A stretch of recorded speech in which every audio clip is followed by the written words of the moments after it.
We think of time as a one-way motion from the past, through the present, and on into the future.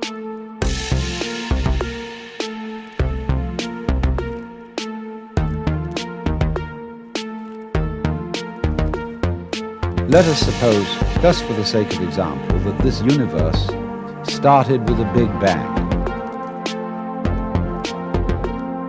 as some cosmologists believe.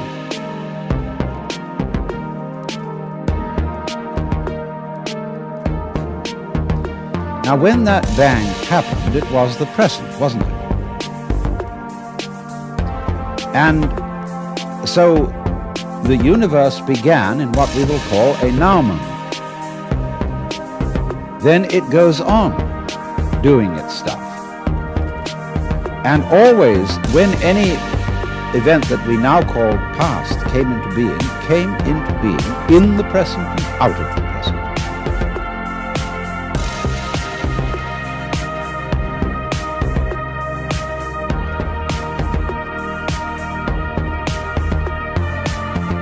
Let us suppose, just for the sake of example, that this universe started with a big bang.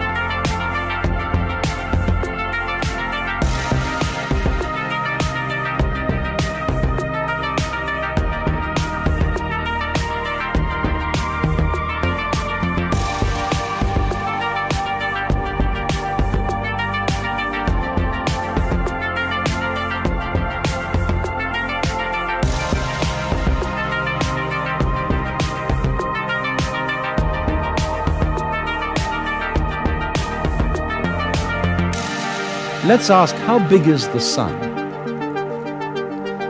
Are we going to define the sun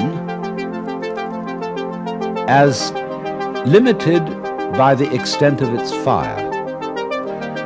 That's one possible definition. But we could equally well define the sphere of the sun by the extent of its heat. We could also define the sphere of the sun by the extent of its light. And each of these would be reasonable choices, except that it's rather difficult to keep track of the extent of its light, because we're inside it.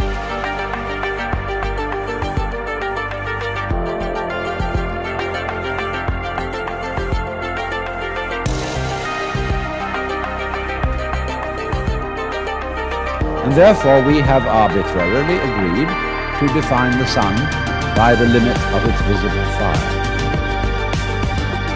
But you will see in all these, by these analogies, that how big a thing is, or how long an event is simply a matter of definition.